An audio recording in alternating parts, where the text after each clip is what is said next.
Welcome to the Morning Slice.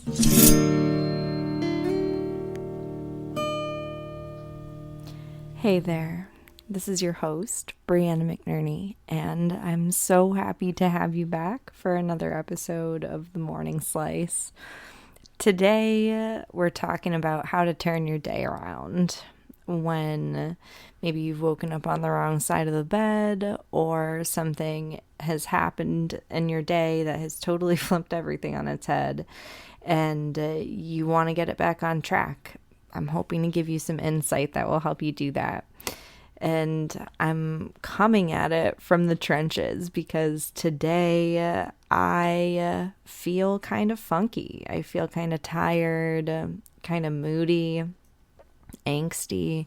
And as I was sitting outside before I sat down to record this, I thought about how useful it might be to just talk through what the process is that I take myself through to get myself, situated on a better foot so that I can continue showing up, like by recording this podcast episode and continuing to, connect with the people who are important to me in my life. And first, I'll say that one of the reasons that I'm recording this is kind of part of the process. Accountability is super helpful. And by me coming here and recording this for you, it feels like I'm holding myself to the standard of, working through what needs to be worked through so that I can continue to put out quality content that will change people's lives, that will inspire you, that will help you to accomplish more in a way that feels really good for you. Starting with myself, I need to walk my own talk. That's very important to me. And this helps me do that. This is part of that. So, just keep that in mind, that when you're feeling like you've started your day on the wrong foot, it might help to have somebody that you can go to for accountability, to talk things through, to help you process. And I am someone who loves to help with that. So if you want to reach out, then I will leave ways you can do that in the show notes. But let's keep moving. And I'll just tell you, let me paint the picture for you that when I woke up this morning, it actually started last night. I just felt so tired. We're getting ready to go on vacation for a few days. So there's a lot to do. I'm trying to get, episodes of this podcast all up and loaded, things all buttoned up at work so that I can actually unplug for a few days. And then there's household things, making food. We have to take the dog to the kennel and get him all ready to do that and his stuff already. Laundry that needs to be done. Would love to leave the house clean. There's a million things to do. I'm sure you can probably relate. And for me, sometimes when I find myself in this place, it can be a little bit overwhelming. And unfortunately, it's not the most helpful response, but can make me kind of tired. Right now, I'm getting a little bit of a headache. We don't have a ton of healthy food either. So I think it's a culmination of like diet over the recent week. Hasn't necessarily set me up to have the best energy. But I just was walking my dog around in the morning and I had this class that I wanted to get to at 9, and I could feel the aggravation inside of me. I could see how quick I wanted to be with my dog and, getting him to do his business so that I could get on with my day. And if you've never met my dog, he is, one of the things that he really likes to do in the morning, lucky guy, is to just sit in the yard and kind of sniff and maybe chew on some sticks, but like have a little meditative morning moment. And usually a lot of days this works out because I have some stuff in the garden to do, so I can just tie him up to his lead. And this tends to be my morning routine. It actually really helps me get my head on straight to spend, 20-30 minutes in the garden in the morning. And Maynard gets to have that moment. Now, today, as I mentioned, I had a class that I wanted to get to. It was a meditation kind of group study sort of thing that I haven't actually gotten to in the last couple of weeks. So, I had that on my radar. I kind of wanted to do that. But again, I had this feeling of aggravation, quickness, and I knew that energy was not going to get me through the day, the next 2 days. It's not going to help me get ready for vacation. It's going to make things go slower. It's not going to help me put this podcast out and get the work things done that I need to have done. It's not going to help me check things off the list. It's not going to help me move forward. And it doesn't feel good. So I know when I'm feeling that way that something is off. Like I'm not in sync with where I'm going, and it's not feeling easy, it's feeling hard. So this is what I did, okay? And I'm trying to break it down into steps for you so that it's super clear. Let's make it as clear as possible. And again, I've said in past episodes, this is a conversation. So please always feel free to comment. Always feel free to ask questions, add your perspective. I will love to hear that. But these are the steps that tend to work for me. And I guess I should also add a little note to say that I created a course called Conscious Wholeness that I've been working on for years. And it's kind of like a theory of wellness that I do lean into on a regular basis for kind of exactly what we're talking about here. Those aren't the steps that I'm going to be taking you through, though I can see how they do, like, they're similar. I mean, they fit with each other, but that's kind of the foundation that I move from, is this foundation of wholeness, where really in conscious wholeness, I've provided practices and perspectives that have now become kind of the norm for me. So if you don't feel like it's easy for you to figure out what you're even thinking and feeling and how to process that in a way that leaves you on track for what you want, that might be something to check out. I'll leave a link to that in the comments. But so today, here's what I did. The very first thing that I needed to do was to slow down. Because as I said, I was trying to kind of rush to stay on my timeline. And something that I'm really working on, like perpetually in life, is to embrace the flow of the day a little bit more, to release the control that I have over the situation and just allow the day to look like whatever it wants to look like. So in this case, it looked like giving in to my dog, which might not be the best training for him, but it looked like, instead of attending meditation class, just saying, okay, fine, I hooked Maynard up to his lead and I sat my butt down in the grass right next to him and just made a little space for myself. I gave myself the permission to slow down and get present with what was actually happening for me. And I wonder how often you allow yourself to do that. Do you find yourself trying to push through and stay on schedule, or do you allow yourself to slow down and get present when the day calls for it? Something to consider. And so in slowing down and getting present, I made this space for myself, right? And this is the kind of space where conscious wholeness practice comes in handy. So making space for myself, getting present, looked like really being willing to observe what was my emotion like. I was feeling a little bit aggravated, angsty, sad. And what came to mind was a class that I taught actually called How to Spot Self-Sabotage Before It Sinks Your Ship a few years ago.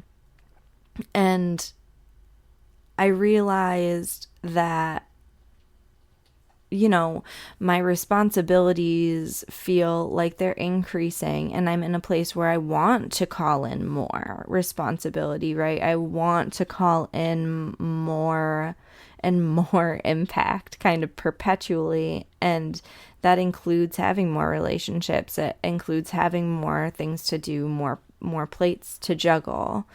But sometimes what I've come to recognize about myself, and I recognized it a little bit deeper as I made this space for myself, I recognized that I can kind of use sadness and angst as first of all, as a reason to sabotage myself. Usually for me, that looks like, instead of doing these steps that I'm talking to you about right now, like slowing down, getting present, making space for myself, in the past, I would feel this way and I would push through and I would try to control the outcome of my day, which would usually end in an evening of like maybe too much indulgence in alcohol, or maybe a fight with my partner, or whatever it may be, because I kind of stretched myself to the ultimate limit by pushing through instead of making this space. So really reflecting on what emotions are present and what they are doing for you, like what patterns are here, are there beliefs that are coming up for you, and what is making this moment so uncomfortable, so that you can then take this next step, which is to make yourself more comfortable, give yourself what you need.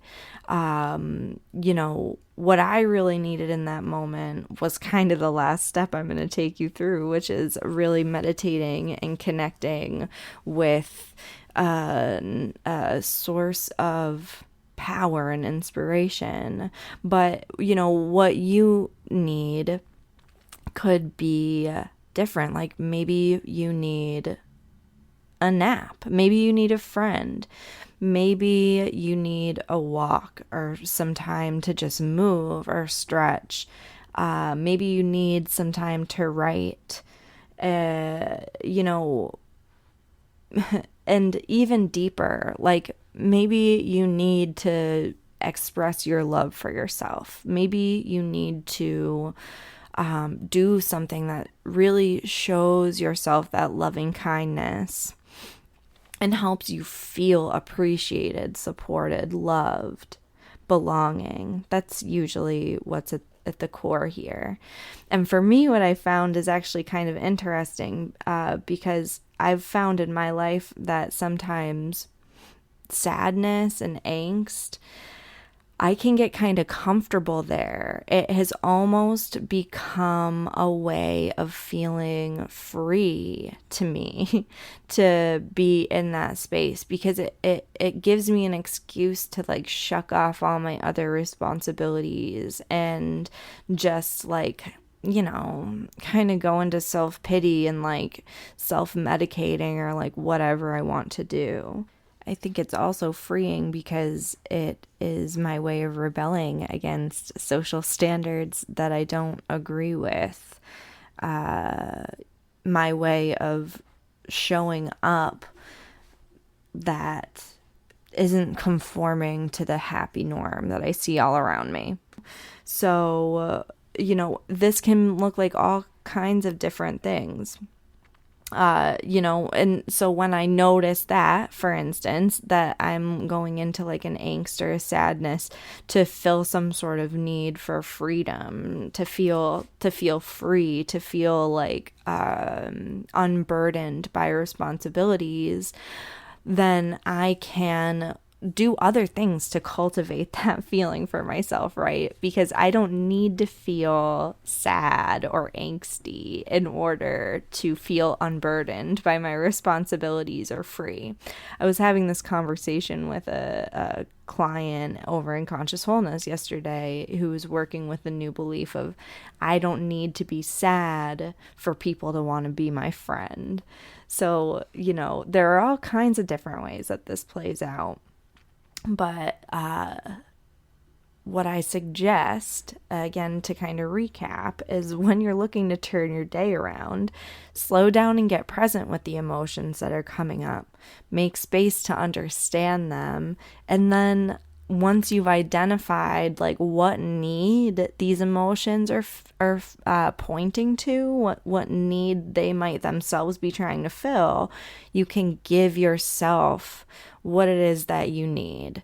And a note here is that many people, we resist doing this for ourselves big time. People do not like getting into their emotions, generally speaking. And I talk about emotions all the time, and I resist this big time. It feels scary to get into your emotions, and a lot of people are afraid that if they allow themselves to go there, then they won't have the tools to get themselves back out. And, that could be true. Again, if you don't have the tools, then I highly recommend Conscious Wholeness or just getting some other kind of accountability and support with that. But the truth of the matter is that once we really do allow ourselves to make that space, get present, make that space for ourselves and feel what we are feeling, usually if there is a real emotion there that really needs to be felt, it will dissipate within about a minute. A minute might be long. It really doesn't take that long to feel a really deep sense of completion and, lightening of that emotional burden when we're willing to go in and look at it. So, those first 3 steps I mentioned were slowing down and getting present, making space for yourself, giving yourself what you need. And then, as I jumped to earlier, a 4th step I'll offer here is to really meditate, really create a little bit of extra space once you've cleared all of this out to connect with whatever it is that makes you feel connected to everything. Connect to your soul. When I meditate, I usually think about my soul, which I believe lives right in the 3rd eye. Or I will imagine a beam of light that connects from the top of my head. There are all sorts of different things that you can do, and maybe it's prayer, maybe it is a different form of meditation or a different sort of ritual or some sort of like spiritual expression, whatever feels right for you. But really create the time to connect with what you believe in, where you're going, so that you can direct your efforts in the rest of your day towards that thing. And, sometimes directing your efforts towards what you want can mean creating even more space for yourself. So for instance, my day might include some of that. It might have to. Last time we went on vacation was kind of a hot mess. Oh my gosh. I ended up super sick with salmonella the entire time. That's a story for a different day. It was like scary bad sickness. And part of what led up to that was in the days leading up to the vacation, I had been pushing myself so hard to get everything done, staying up later, trying to get everything done, just kind of like really pushing myself to the max, right? But that put me in a position where I was like immunocompromised is probably strong, not the right word here, but like my immune system was weaker, and it really swamped me. It allowed a sickness to come in and just like overrun me. So, part of my day, even though I'm here recording this for you, right? And I'm going to do more work on the podcast after this to get things ready to go. And I still have to pack and I still have to do all of that stuff. I also know that part of what I'm working towards is a healthy, relaxing vacation. And if I burn myself out in the next couple days trying to get there, then it's going to set me up to need even longer to like sink into that, relaxing flow. It might put me in a position to get sick again. Like maybe, I don't know, need a lot more sleep than I want while we're there, whatever it may be.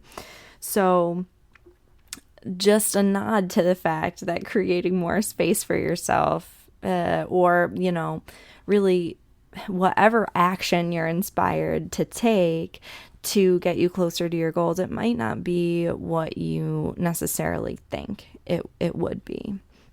So I hope that this was clear. I hope that it was helpful. Those steps, again, just to reiterate, are slowing down and getting present, making space for yourself, giving yourself what you need, and then connecting with a greater sense of wholeness and what you're working towards.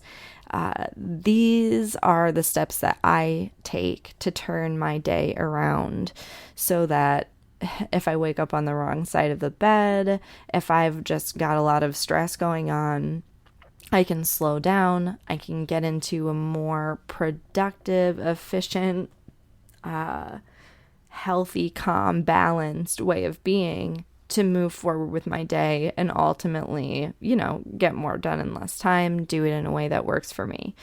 Do it in a way that supports my relationships, supports my body. And that's what we're all about here. All that I want to do basically with my life is to help you have that amazing professional impact that you want to have, the social impact you want to have with your creative work. I want you to be very successful in those things, but I want you to do it in a way that works for you. I want you to do it in a way that takes care of you, that takes care of the relationships that are most important to you. That is what I am here for. So if you want to connect about that, I would love to chat with you. Look in the show notes for ways to do that. And I will leave it there for today. I can't wait to see you next time. Thank you so much for listening to the Morning Slice. Take care.